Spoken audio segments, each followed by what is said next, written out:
Hello gentlemen, we are in Chapter 4 now. Powerful presentation aids. It is an established principle of psychology that people learn far more when information is presented through more than one sense. Tell listeners something and they will remember some of it. Tell and show listeners and they will remember much more. Audiences enjoy eye-catching, colorful visual aids, and interesting ear-catching audio aids. Audio and visual aids enhance a presentation by helping the audience to understand and remember your information more easily. With the advancement of technology, presenters have been using more and more visual aids in their presentations in order to enhance the overall audience experience and create a great visual presentation. Whether your presentation is in person or instead of virtual presentation, the objective is always the same. Get your key messaging across with minimal miscommunication. Getting your key message across to your audience members can be done with the help of effective presentation aids. Now, let's look at some guidelines for using presentation aids effectively. Visual and audio aids should have a specific purpose. They should explain, clarify, illustrate, or summarize information from your speech. It should be clear to both you and your audience why you are using a particular speech aid at a particular place in your presentation. Visual aids should be large enough for everyone to see. Confirm the visibility of your visual aids by viewing them from the back of the room. If you see them clearly, so will your audience. Audio aids should be loud and distinct enough for everyone to hear. Listeners should not have to strain to hear recordings or sound effects, nor should they feel compelled to cover their ears due to an uncomfortably loud audio aid. Fourthly, keep charts, maps and graphs very simple and uncluttered. Don't try to show too many details in one visual aid. Less is more. Be sure to look at your audience, not at your aids. The trick is to maintain eye contact with your listeners while explaining and displaying your visuals. Remember, do not talk to your aid. Talk to the listeners. Cover all visual aids you are not using and put them away after you have finished showing them. For example, if you are starting to speak about the Temple of Heaven in Beijing, don't leave up a picture of the Great Wall of China from an earlier section of point number 7. Never pass out objects, photos, or papers during your speech. If the audience is looking at objects or reading papers, they will not be listening to you. Practice your presentation while using your presentation aids before you deliver this speech. Become familiar with your aids by practicing when, where, and how you will use them. Finally, ask an assistant to handle your presentation aids so that you can concentrate on your audience while you are speaking. Be sure to arrange this with a classmate before the... Now let's briefly look at the types of presentation aids. Presentation aids can be broadly divided into 3 different groups or categories. Number 1, no tech, secondly low tech, and the last one is high tech. Now let's discuss one by one.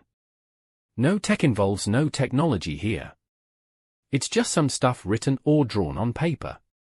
For example, some diagrams, graphs like pie charts, line graphs, or any graph or chart or maps or photographs used as aids.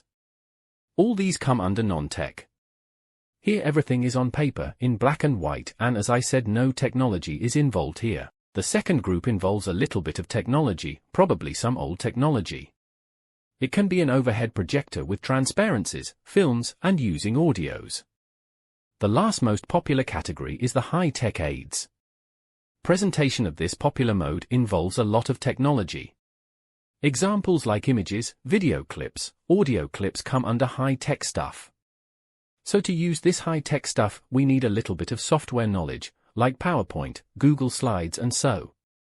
These aids are used with the help of digital devices, day of your speech. So let's go with the last one with high-tech stuff to be online with the current trend now. How do we design great PowerPoint slides? Great PowerPoint slides involve 3 different things. Number 1, the context. Context here means the mixing of the text and the art. Both should always go together in perfect coordination. And then comes the color of the program and finally the font. The font, I mean the type and size of the font. So these 3 things have to be in perfect harmony to bring out great PowerPoint slides. Text and art are the most common elements of presentation slides. Don't fill up a slide with too much text. Use a maximum of 20 words on a slide. If you have a lot of information, divide it among 2 or more slides. One way to simplify text is to create keywords and easy-to-remember phrases. Look at the 2 slides here. Which one of them is catchy and attractive? So when you make slides, make sure that the slides are prepared carefully so that they don't lose the audience's attention. Clip art, pictures, and photographs can greatly enhance your message. Art can be entertaining or humorous. Just don't overdo it. Use a maximum of 3 pieces of art per slide and keep illustration simple. This sample slide shows the combination of text and clip art. Notice the short phrases and simple illustrations. Any slide has to be very colorful. Choose one color for the background of your slide, one color for titles, and one color for the text. Be consistent and use the same color combinations for all the slides in your presentation. For background color, select a dark color, for example black or dark blue. Your dark background color tones down the brightness of the projector light and focuses your audience's attention on the content of the slide. For title and text color, select light colors that contrast well against a dark background. Shades of yellow or white show up best. Avoid using blues, greens, or reds for text or titles as they won't show up well. Font type and size.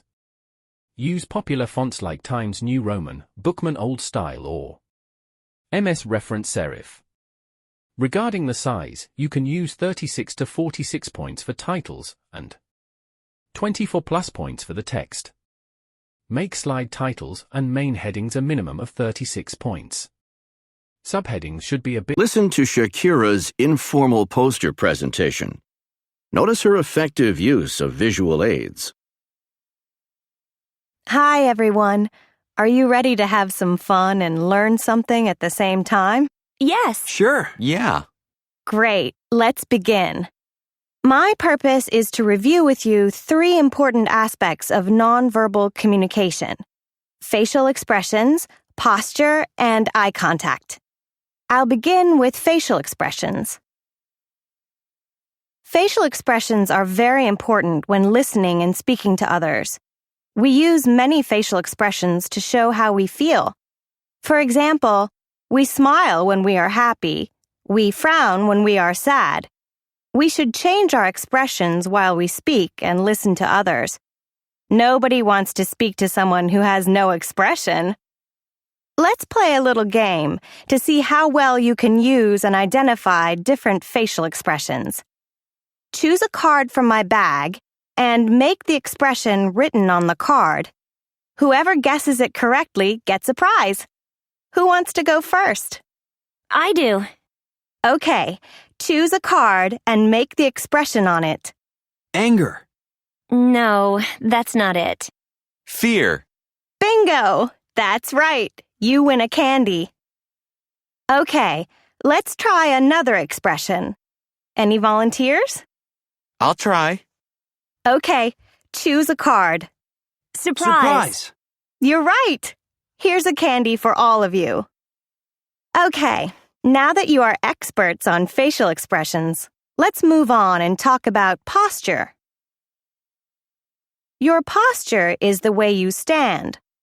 Good posture conveys confidence. You should stand up straight and hold your head erect, like this girl. Now look at me. How is my posture? Excellent. Excellent. Thank you. Be sure to keep your feet flat on the floor with your legs slightly apart. Try balancing a textbook on your head. If you can do that without the book falling off, you know your posture is good. Now you know how to practice good posture. Eye contact is the final concept I would like to talk about. Eye contact is very, very important. Good eye contact shows you are prepared. It really encourages listeners to pay attention to you and to respect you. It also shows you are sincere and honest. Make sure you look at everyone in your audience when you are speaking. Look directly at each person for 3 or 4 seconds, then move on to the next person. So now you know about facial expressions, posture, and eye contact. Using these 3 aspects of nonverbal communication will be very important to you in real life. Let me explain how. For example, if a friend, teacher, or your boss tells you about a serious situation, you would not want to have a blank expression on your face. That would tell them you don't care about the problem. You certainly wouldn't want to have a silly grin on your face. That would tell them you don't think the situation is important. You would want to use a serious or worried facial expression. Eye contact and good posture are also important in real-life situations, for example, during a job interview. You will not make a good impression on an interviewer if you slouch and look down at the floor. Standing or sitting with good posture and looking directly at the interviewer is more likely to help you get the position. In summary, I have shared with you what nonverbal communication is and why it is important. I hope you now realize how important facial expressions, posture, and eye contact are when communicating with others. Remember, a picture paints 1,000 words. Your nonverbal communication will make more of an impression on people than what you say. Now it's time for you to ask me some questions. Please don't be shy. Who has a question for me?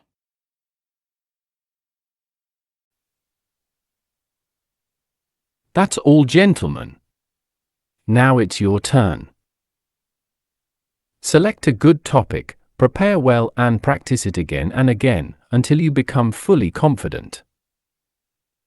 Remember, practice makes the man perfect.